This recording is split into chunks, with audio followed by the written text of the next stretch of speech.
Ready for dictation. The dictation speed is 80 words per minute. Mr. Vice Chairman, sir, this year the President's address given to the Parliament gives a well conceived, well prepared picture of the nation.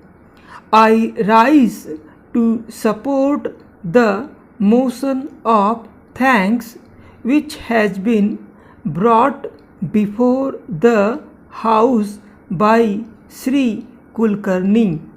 At the outset, he has pointed out that this year has faced a severe drought.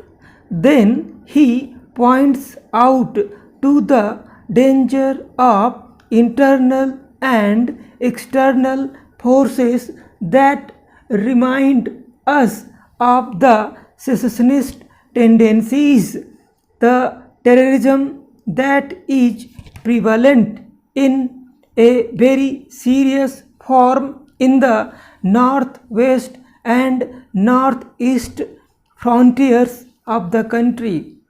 This really requires attention of not only the government but of all the people, of all the political parties existing in different parts of the country. In his speech, he has tried to remind us of the promises made in our Constitution. It is our sacred duty to see that those promises are fulfilled. He has said that the ideals of secularism and socialism are enshrined in our Constitution. These values have to be upheld, and above all, integration of the nation is also to be upheld. Sir, it is time that we did not discuss matters out of emotion. When we speak emotionally, we forget these high goals, we forget reality and rationalism. Sometimes it is necessary to see that healthy criticism is there. It is required in a democracy to rectify mistakes of a government. It is a welcome feature.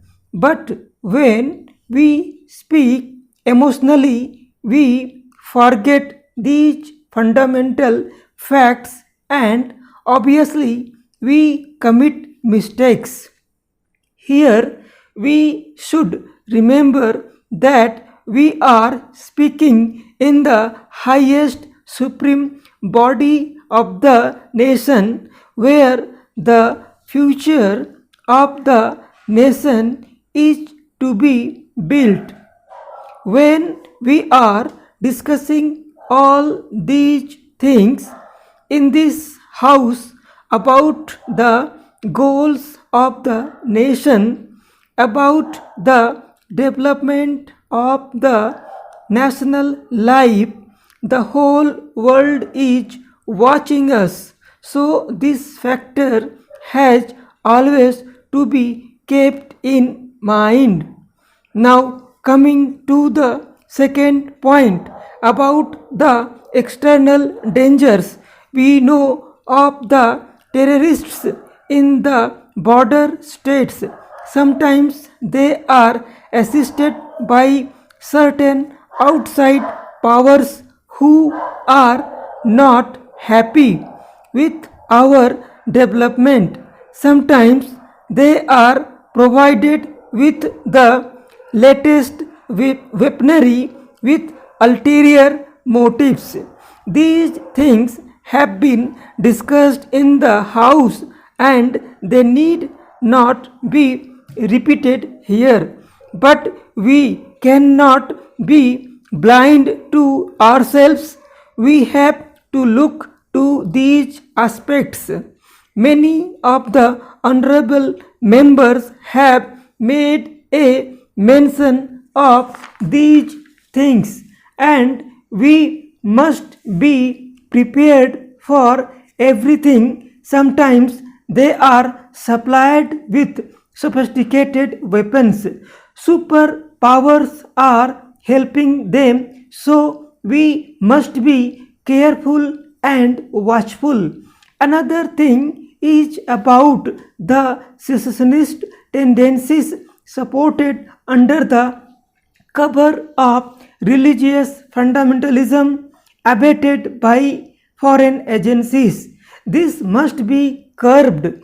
That is the greatest danger in our country today. Sometimes Chauvinism, regionalism, and linguistic fervors create very dangerous tendencies, and if we do not think of all these things, these may come out as hydra headed creatures in future and create many a splitting situation in the national picture, for which we will be blamed in future, whoever is in power.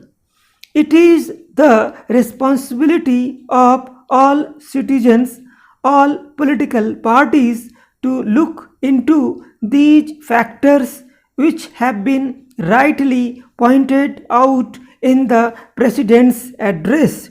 This year we have passed through the greatest drought of the century because India had achieved something in the Green Revolution. We could come out of it. Out of 35 climatic zones, 23 zones suffered from scanty rainfall and drought, and some parts of the country faced floods also. There was loss of crops and damage to crops. Production was much less because we had a buffer stock of 23 million tons, which was sound planning, and the Green Revolution had achieved something. The country could face this difficult situation. At the same time, many honorable members have brought out in this house that the Kisans are unhappy. They are vibrating with new ideas, new expressions of rising expectations. What are their problems?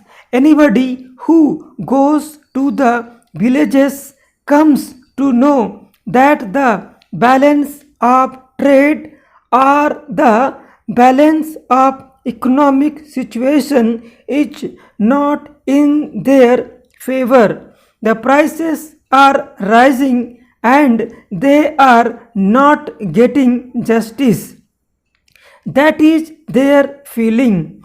Still worse is the plight of small and marginal farmers.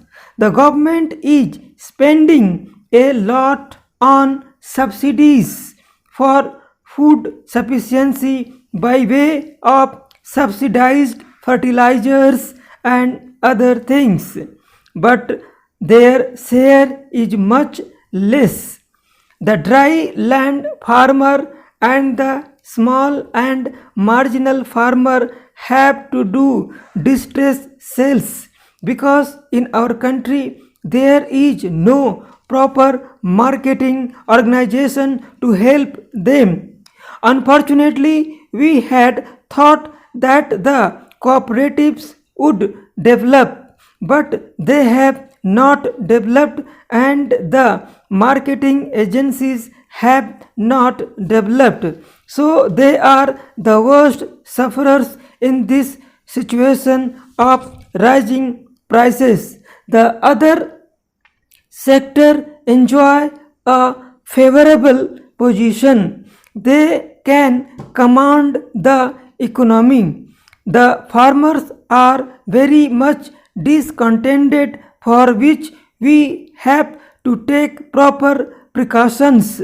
That is what I want to submit through this honorable house to the government.